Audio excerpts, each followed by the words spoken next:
So, I'm back. I know, it didn't take me a year to post a video this time. Whoa. So, today, we're going to be reading the second chapter of Lockwood Co, The Screaming Staircase. And for those of you that are waiting for the sun and the star, you'll have to wait for the next time I decide to post, because I figure I'm going to alternate because I started another one because I'm stupid.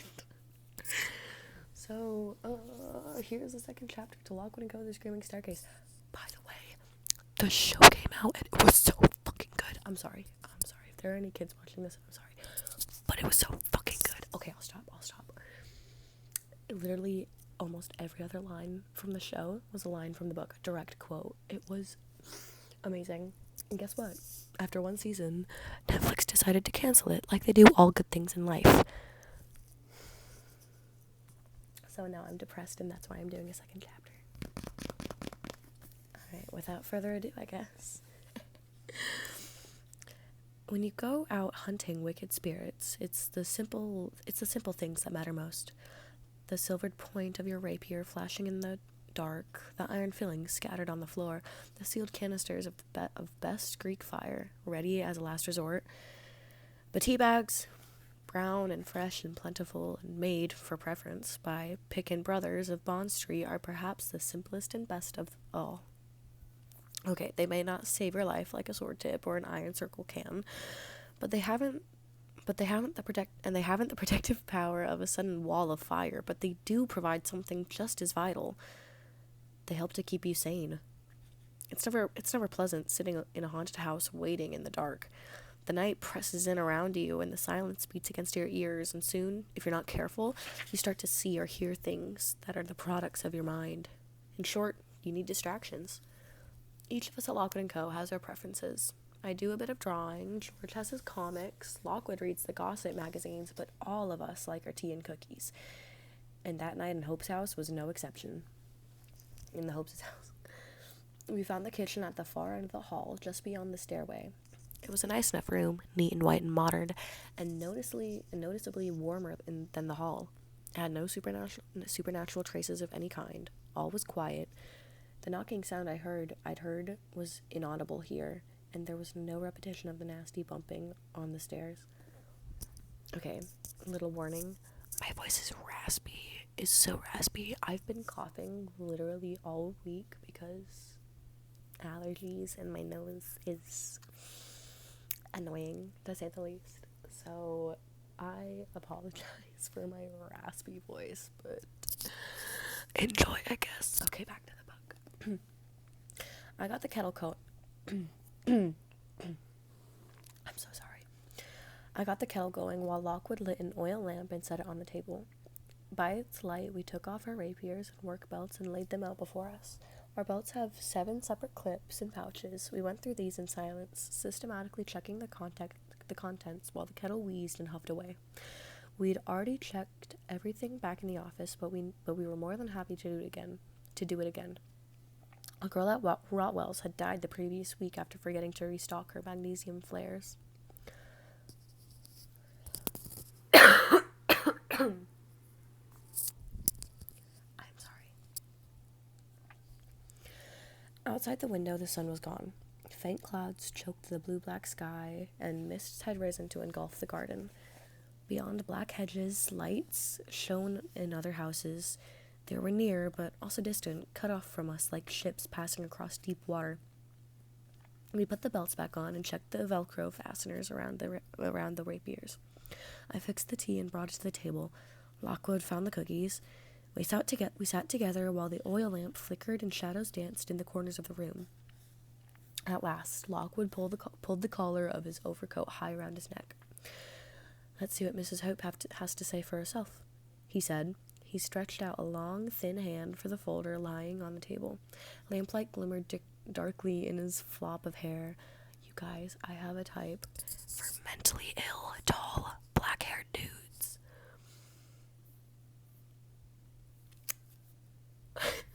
Anyway. As he read, I checked the thermometer clipped to my belt. 59 degrees. Not warm, but roughly what you'd expect from an unheated house this time of year. I took my notebook from another pouch and jotted down the room temperature. I also recorded details of the oral phenomena I'd experienced in the hall. Lockwood tossed the folder aside. Well, that was useful.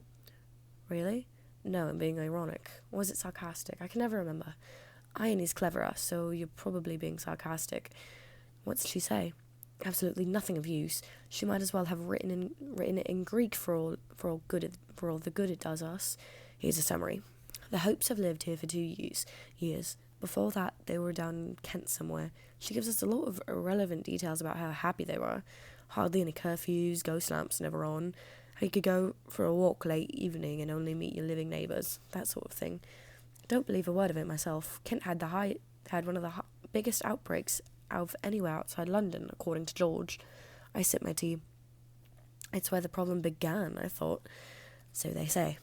Anyhow, when they moved up here, all fine, no troubles in the house, no manifestations of any kind. Husband changed his job, started working from home.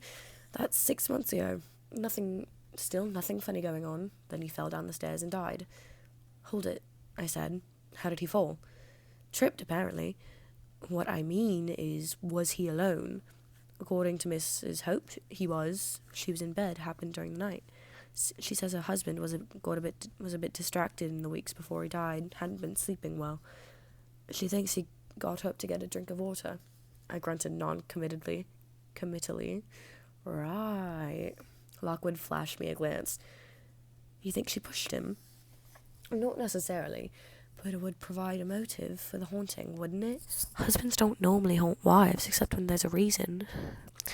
Pity she didn't want to talk to us. I'd have loved to suss her out. Well, you can't always tell by looking, Lockwood said. He shrugged his narrow shoulders. Did I ever tell you about the time I met the notorious Harry Crisp? Sweet-faced man he was. Soft-spoken and twinkly-eyed, good company, and he was very plausible. He actually got me to lend him a 10. It had turned out in the end he was the most appalling murderer who liked nothing better than to... I held up a hand.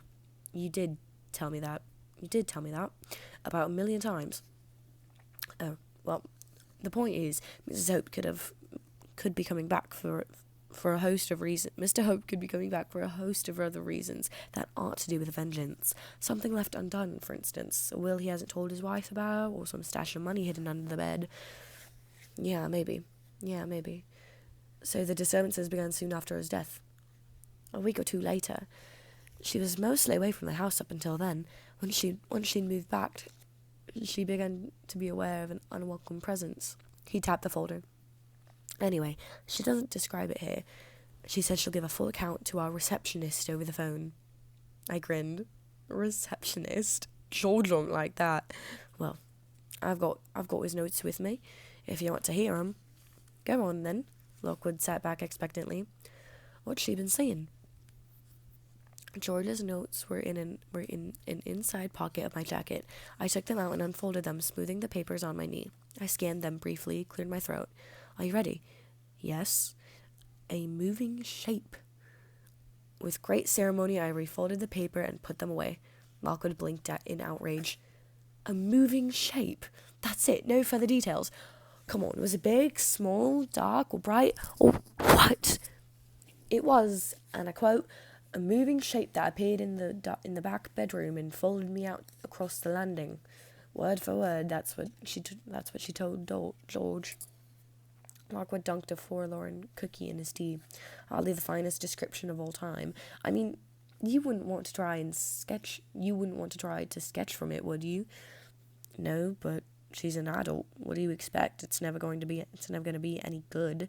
The sensations she had are more revealing. She said she felt something was looking for her, that it knew she was there but couldn't find her, and the thought of it finding her was more than she could bear. Well, Lockwood said, that's a little better. She sensed a purpose which suggests type 2. But whatever the late Mr. Hope's up to, he's not the only one at work in this house tonight. There's us as well. So, what do you say? Shall we take a look around? I drained my mug, set it carefully on the table. I think that's a very good idea. I am so sorry about my British accent. It's there's still more to this chapter, but I just want to say I was trying to differentiate between the two because Lucy is from up north, so that means she has like a rougher accent, and Lockwood, he's got like a kind of a more regular British accent. I don't know. If it sounds bad, don't blame me. I'm trying here. I'm trying. They're in London, for God's sake. I'm so sorry. Anyway. For almost an hour, we toured the downstairs, briefly turning on our flashlights to check the contents of each room, but otherwise moving in near darkness. We left the oil lantern burning in the kitchen, with candles, matches, and an extra flashlight also on the table. It's a good rule to keep a well-lit place to retreat to if the need arises, and having different forms of light is always advisable, in the case a visitor has the ability to disrupt them. All was clear in the pantry and dining room at the rear of the house. They had a sad, musty, rather somber air, a sense of lives suspended. Neat piles of newspapers lay curling on the dining room table. In the scullery, a tray of shriveled onions sprouted quietly in the darkness, but Lockwood found no visual traces anywhere, and I heard no noise. The delicate knocking I detected when we first entered seemed to have died away. As we walked back up the hall, Lockwood gave a little shudder, and I felt the hairs rise on my arms. The air was noticeably colder now. I checked the reading. 48 this time. Guys, shit's going down. At the front of the building, there were 2 squarish rooms, one on either side of the hall. One had a television set, a sofa, 2 comfy armchairs. Here, the temperature was warmer, back to the level of the kitchen. We looked around and listened, and we looked and listened anyway, and found nothing. On the opposite side, a formal sitting room contained the usual chairs and cabinets arranged before large net-swathed windows, and 3 enormous ferns in terracotta pots. It seemed a little chilly. 54 degrees showed on the luminous dial, colder than the kitchen. Might mean nothing. Might mean a lot. I closed my eyes, composed myself, and prepared to listen. "Lucy, look!" Lockwood's voice hissed. "There's Mr. Hope!" My heart jolted. I spun around, rapier half drawn, only to find Lockwood stooped and casual, peering at a photo on the side of a table. He had his flashlight trained on it. The image hung in a little circle of floating gold. "Mrs. Hope's here as well," he added. "You idiot!" I hissed. I might have run you through. He chuckled. "Oh, don't be so grumpy. Take a look. What do you think?" It was a gray-haired couple standing in the garden. The woman, Mrs. Hope, was an older, happier version of the daughter we'd met outside, round-faced, neat-clothed, wearing a radiant smile. Her head was level with the chest of the man beside her. He was big and tall and balding, with sloped, rounding shoulders and big, rather cumbersome forearms. He smiled too broadly. He too smiled broadly. Guys, I swear I can read. I swear. I just haven't read this book in a long time. It's been well loved, if you can tell. They were holding hands. Seem cheerful enough, don't they?" Lockwood said. I nodded dubiously. Got to be a reason for type 2, though. George says type 2 always means someone's done something to somebody. Yes, but George has a nasty, gruesome little mind. Which reminds me, we should find the phone and call him. I left a message on the table, but he'll probably be worrying about us, even so. Let's finish off the survey first. He didn't find any death glows in the little sitting room, and I couldn't hear anything, and that was the ground floor done, which told us what we'd already guessed. What we were looking for was upstairs. FYI, if I don't switch between the British accent when I go back to the... Look, it's hard. If you know accents, it's hard. I'm sorry, but this is very lo-fi, if you can't tell. I'm not rich enough to buy an actual mic and do actual setup, so anyway, I also don't have the patience. Sure enough, the moment I set foot on the lowest step, the knocking began again. At first, it was no louder than it had been before, a tiny, hollow Tap, tap, tapping, like a fingernail on plaster or a nail being hammered into wood. But with every step I climbed, the echo increased a little, became a little more insistent in my inner ear. I mentioned this to Lockwood, who was treading like a formless shadow at my back. "Getting nippier, too," he said. He was right. With every step, the temperature was dropping, from 48 to 45 to 43. Here, midway up the flight, I paused, zipping up my coat with fumbling fingers, while staring upward into the dark. The stairwell was narrow, and there was no light above me at all. The upper regions of the house were a clot of shadows. I had a strong desire to switch my flashlight on, but resisted the impulse, which would have only made me blinder still. With one hand on my rapier hilt, I continued slowly up the stairs, with the knocking growing even louder and cold biting at my skin. Up I went. Louder and louder grew the knocking. Now it was a frantic, scratching, tapping sound. Lower and lower dropped the number on the dial, from 43 to 41, and finally to 39. The blackness of the landing was a formless space. On my left, white balusters hung at the head height like a row of giant teeth. I reached the final stair, stomping out into the landing, and the knocking noise stopped dead. I checked the luminous dial again. 39. 20 degrees lower than the kitchen. I can sense my breath pluming in the air. We were very close. Lockwood brushed past me, flicked his flashlight in a brief reconnaissance. Papered walls, closed doors, dead silence. A piece of embroidery in a heavy frame, faded colors, childish letters, "Home Sweet Home," done years ago when the homes were sweet and safe and no one hung iron charms above their children's beds before the problem came. The landing was L-shaped, comprising of a small square space in which we stood, and a long spur running behind us parallel to the stairs. It had a polished wooden floor. There were five doors leading off, one on our right, one straight ahead, and three intervals along the spur. All the doors were closed. Lockwood and I stood silently, using our eyes and ears. Sorry for the background noise. Sorry for the background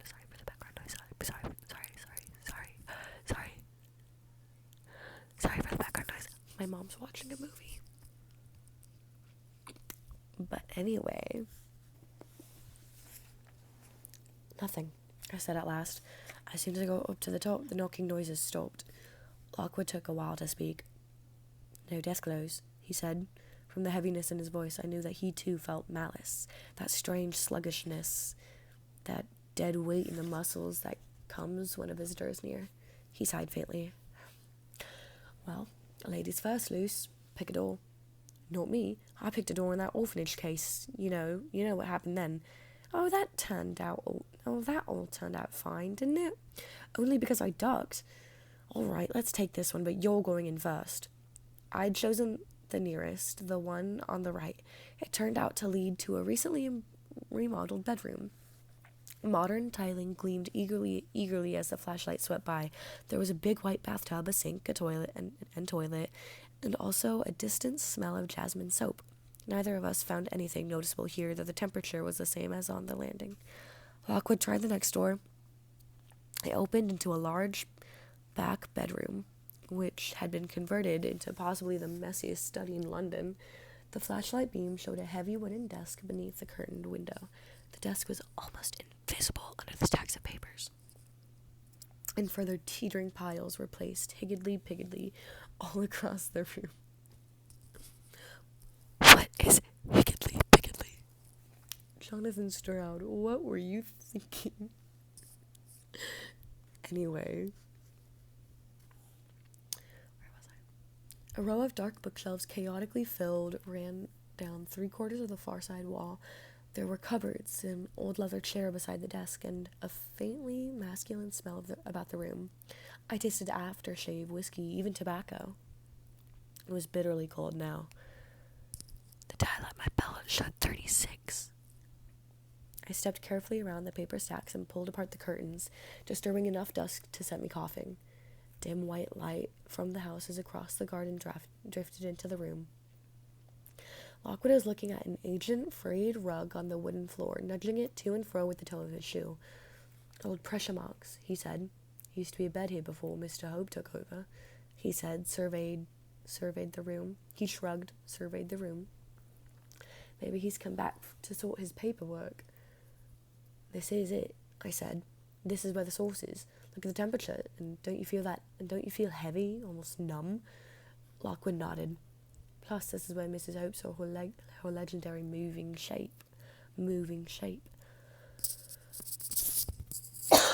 Again, I am so sorry.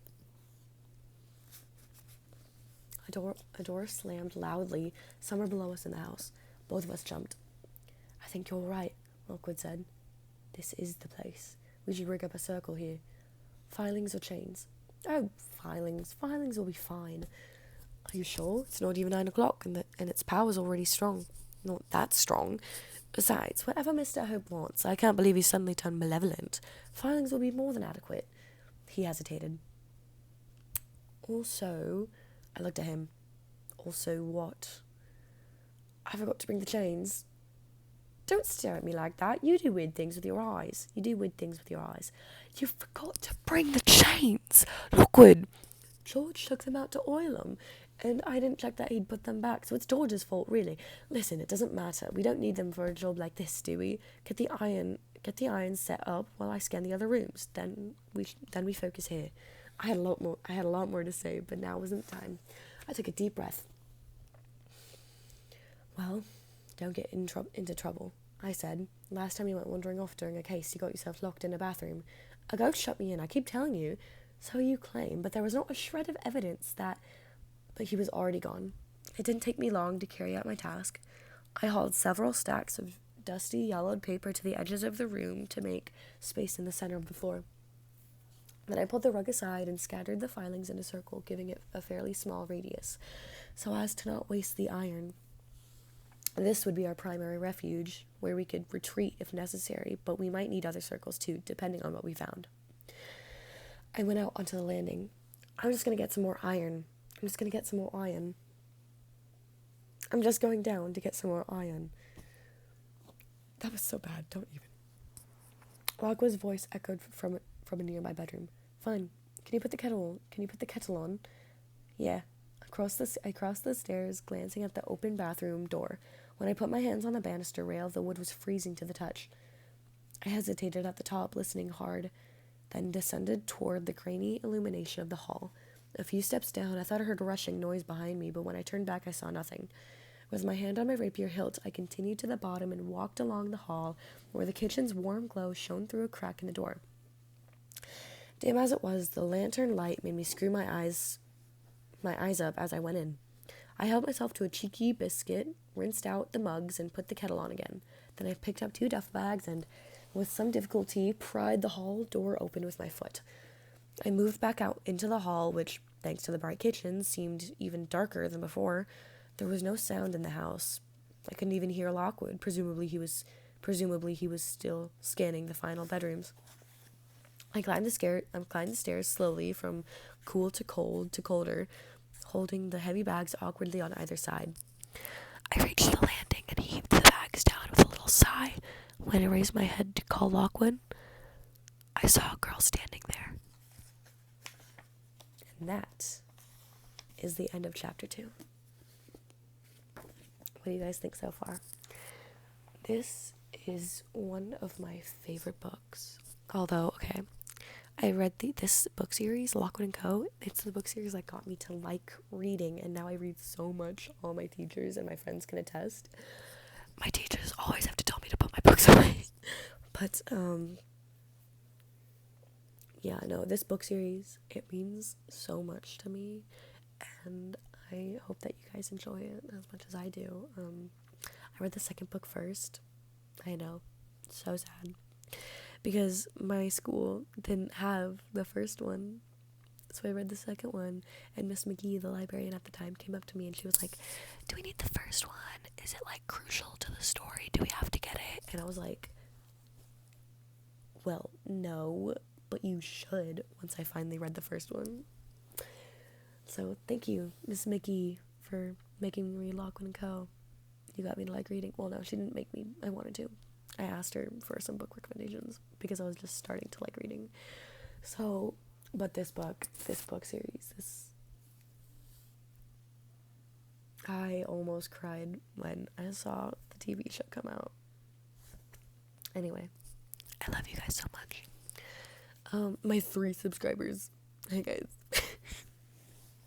Subscribe, click the like button if you are, hit the notification bell, even though I don't post that much. Sorry about that. So sorry. Yeah, comment too. Oh, I have weird elbows. Fun fact about me. They're extended elbows. So anyway, I should probably stop doing that. People are freaking out. People have already clicked off. Bye. Love you. Grab a snack, eat something, drink some water, stay hydrated.